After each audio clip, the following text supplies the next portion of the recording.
Hey, greetings, Brake World. We're working on a 2013 Buick Lucerne. We're going to be doing rear brake pads, rear rotors. The car is jacked up. Usually I'll start off with the tire off so you don't have to alter brake.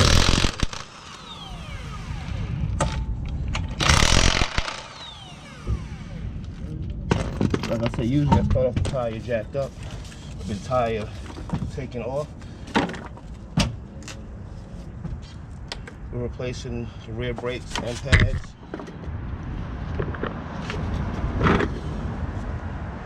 You're gonna need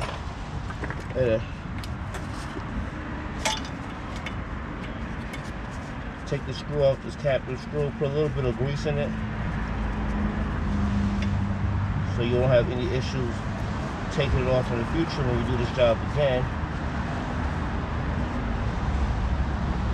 As you take it off, just run a little bit of grease on it.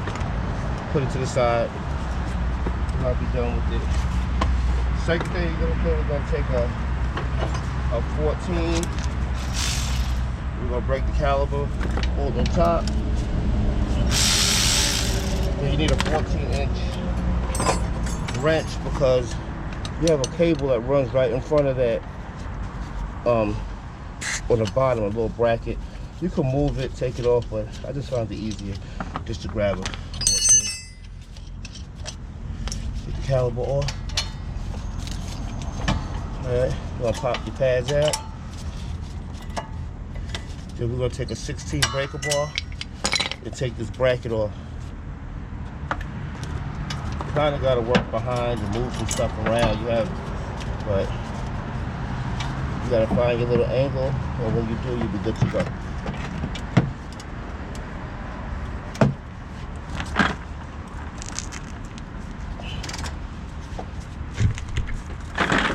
This one's on tight. I did the other side already, and there's like some Loctite on it, so you gotta give it a little force. Once you get it going a little bit, you probably could use your power ratchet, electric ratchet.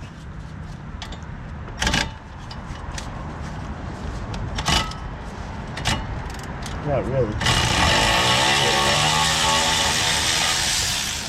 You have two bolts. That's the top one. Then you gotta do the same thing to the bottom.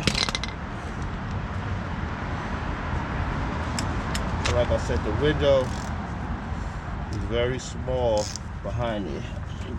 Did a little bit.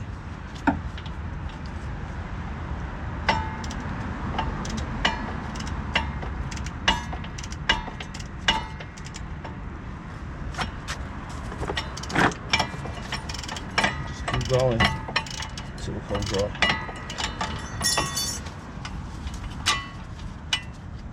Sometimes the socket slips off that. What happens? Gotta get back in. Kind of keep going until it comes off. It's a long bolt. See how long the bolt is? So a lot of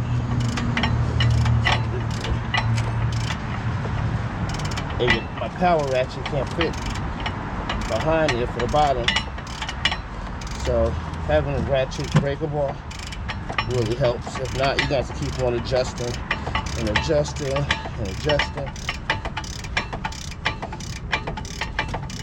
When you get to the tail end, it's starting to get easier.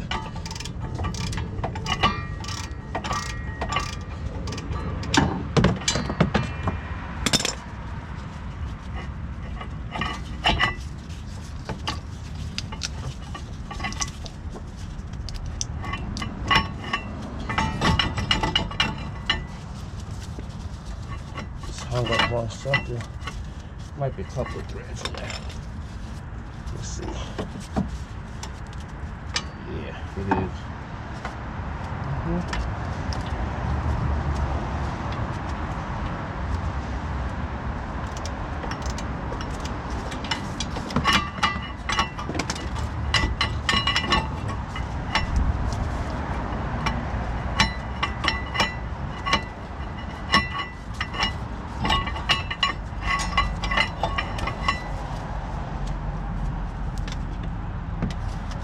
couple of threads left. It's like hanging on by like literally.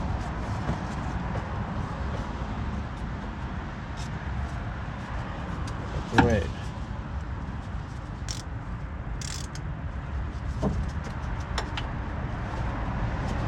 Sorry for the delay. You know, I try to keep my videos a little short.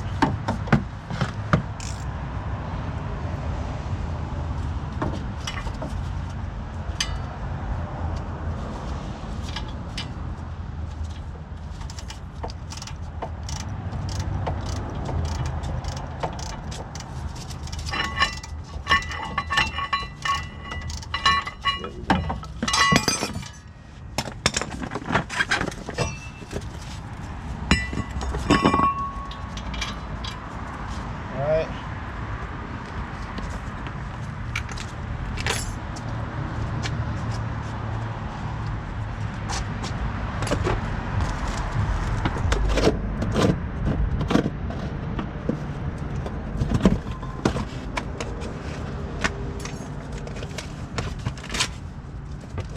Open the new rotor.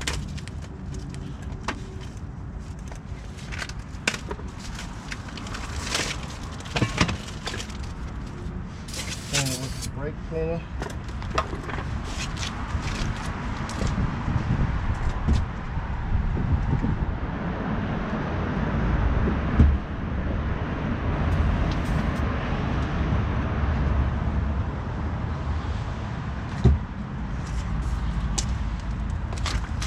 Alright, make sure you line this up where that hole aligns to the hole that you put that cap and screw back in.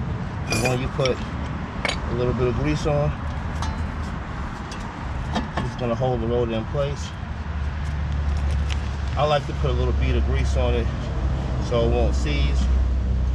Anybody who ever got one seize on them, you know, it could be a long process if it's stripped trying to get it out. So I put a bead of grease on it. You don't have to if you don't want to. Don't get mad at me when you stop. Call me. Alright. Get your caliber tool.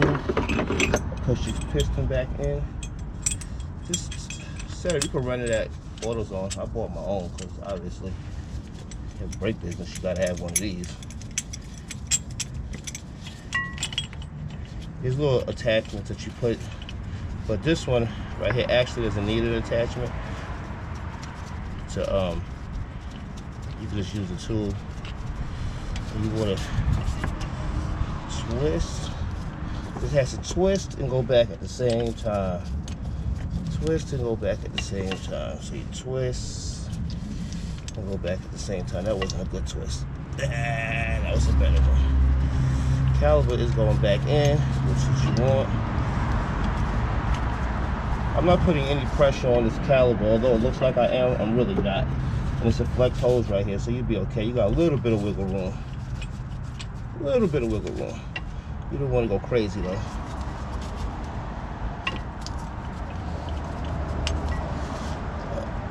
Yeah. Let me make sure this piston's all the way back. So you will have no issues, no problems. This is a Buick Lucerne. Don't do too many Buicks, I don't know. I like Buicks. Think Tiger Woods had something to do with a Buick before? So I don't know.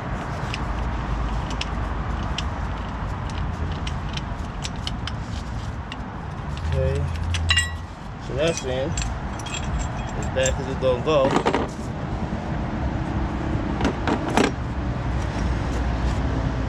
Okay, step 2, put the caliber bracket back on. Very easy. Take your time. Well, I don't want to say easy and tough down. Better make sure the stuff is tight before you put the caliber back on. If not, you're gonna have some problems with this cable and all this other stuff. So I usually just make sure it's tight before. That's what I like to do. You could use I'm gonna use my ratchet wrench, electric ratchet, Milwaukee.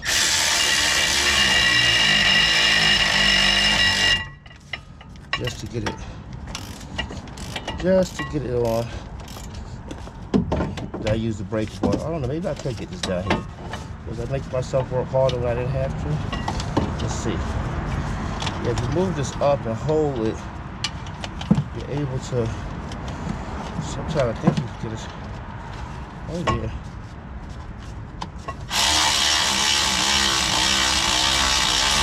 Okay.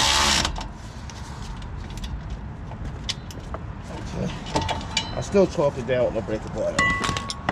That just helps me so I don't have to do a whole bunch of ratcheting. Still use your breaker bar to make sure it's tight. Okay, here. And my customer's bracket flying off on the highway. Check your guards. See if they're okay. These are alright. The bottom one's a little bent. So I'm not going to use it. Make sure this is all flush. You don't want that scraping and screeching. Brake pad over here. Brake pad over here. The bottom one is missing, so I can't put it. Well, it's not missing. It's actually bent. I see it right there. Screws back. Back.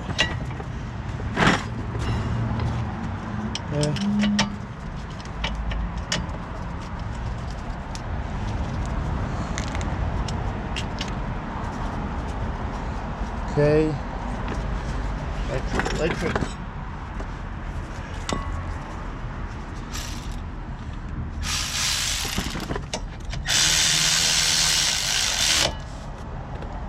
Okay. And remember the bottom one, I